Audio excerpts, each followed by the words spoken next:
I'd like to welcome everyone to class today. Unfortunately, there are quite a few students who will be out of school, and so hopefully this video, along with your notes in Canvas and this PowerPoint, will help you navigate through today's lesson. For your academic notes, today is the first of several days during the semester that we're going to learn about a famous writer.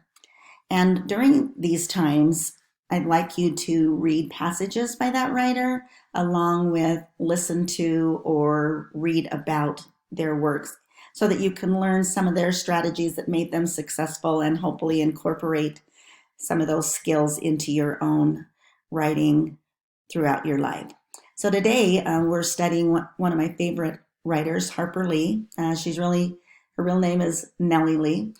She was born in Alabama, and so if you're familiar with To Kill a Mockingbird, Harper Lee lived a life a lot like the character Scout Finch. So in class, we're going to have the students select a chapter from To Kill a Mockingbird and read it. I'd like all of you to do that at home as well. If you have a copy of the book, grab it. If not, you can look online and find some chapter from the text. And I'd like you to spend about 10 minutes reading a passage from this famous book. Then come back.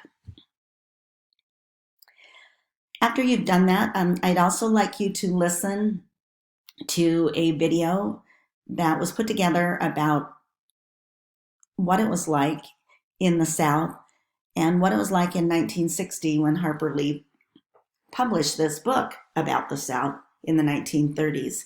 So you can click on the link here, watch it, and then in your academic notes, I'd like you to spend some time jotting down some things you learn about good writing from Harper Lee. This will be one of many writers that we'll study, and hopefully you really enjoy these sessions of class. For today in class, we're going to learn some tools that will help us analyze better. These are all mnemonic devices, and you may have used a few of them in school before, so I'm going to briefly discuss them.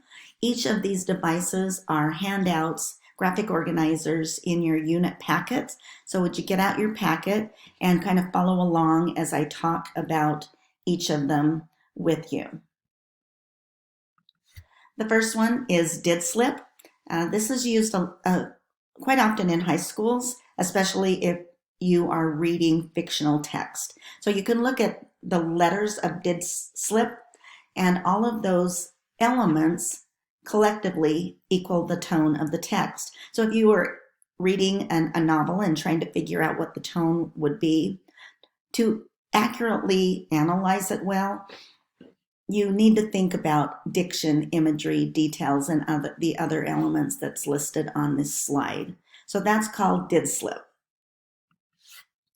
The next one is used in a lot of AP classes, AP Literature, or an AP Lang for non-fictional text. This is called Soapstone.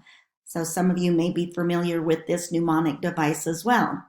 You can see if you look at the word, each of the letters stands for a tool in the word soapst, and then collectively they equal tone. So the same type of thing, but you will be, in fact, you'll use this one when you work on your assignment tonight with Abraham Lincoln's second inaugural address. The one that I like to use is called the Juleep framework. And that is, we'll actually spend a couple class periods using this technique. It was developed by a professor, David Juleep, from the University of Arkansas. And what he did is he says, if you want to break down a text, there are 4 things you need to think about. First of all, the rhetorical situation, and we're going to go over that in class today. Looking at the appeals of ethos, pathos, and logos, looking how the text is arranged, and finally delving into the surface features. And what I mean by that is all of the elements, poetry elements, sentence stylistic elements that you can use. In fact, if you go back to your resource guide, it's those 14 pages of text that I've given you, all sorts of possibilities for surface features. So today we're going to delve into the Juleith method, those 4 sections. And if you'll notice on the slides, I've explained in more detail for you what each of these means. So first of all, rhetorical situation. I'll use this term a lot in the class, and it goes back to audience, speaker, message, and purpose. And then collectively, they equal the rhetorical situation. For example, the Gettysburg Address, even though it's only three paragraphs long, the fact that Lincoln gave this in the heightened part of the Civil War,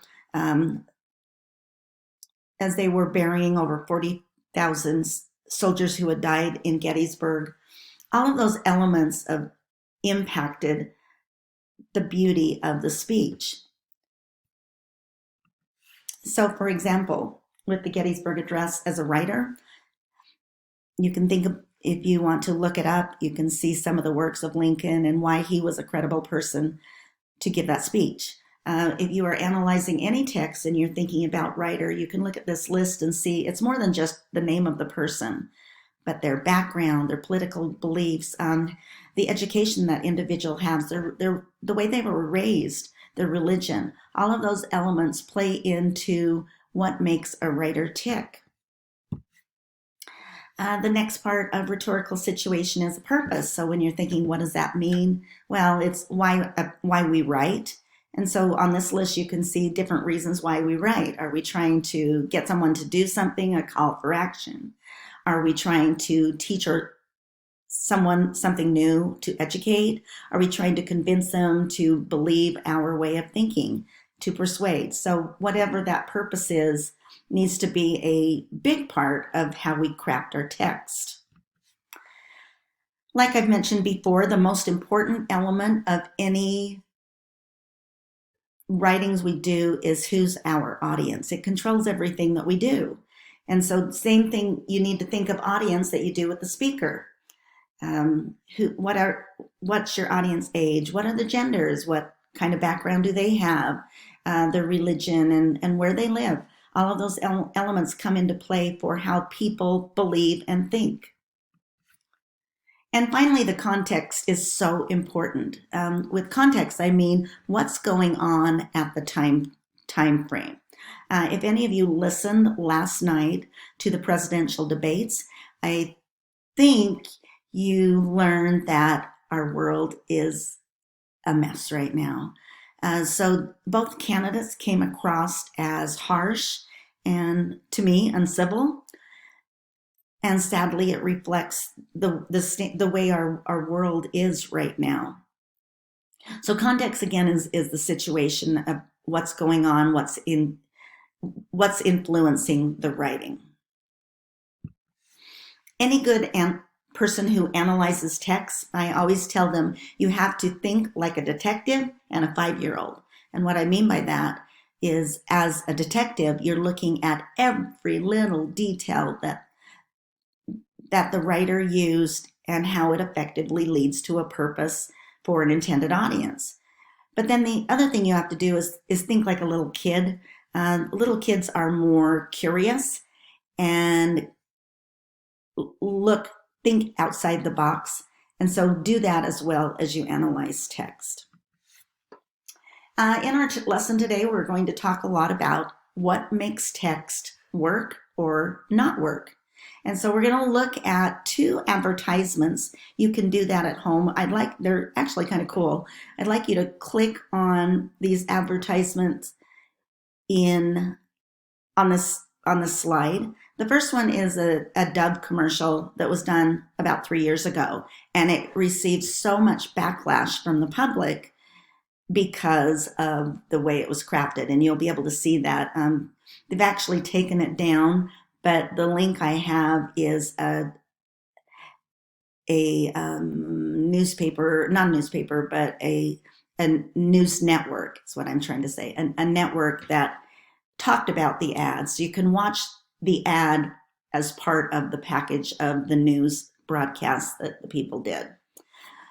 The second one, this is considered the worst presidential ad campaign ever done. It was done in 1964 by Lyndon Johnson, and it's called the Daisy commercial. And when you watch it, it's all in black and white. I think you'll be able to see why it didn't work. So watch those for kind of fun.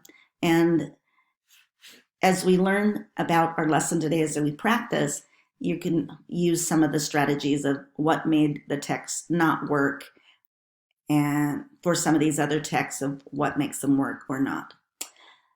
So in your packet of resources, there is a graphic organizer that lets you take notes on 4 different samples of writing we are going to look at.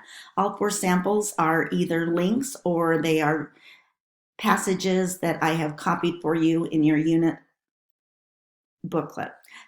And I'm going to go over these really fast, but you can see that on this slide, I've actually included the first one. This comes from Pride and Prejudice.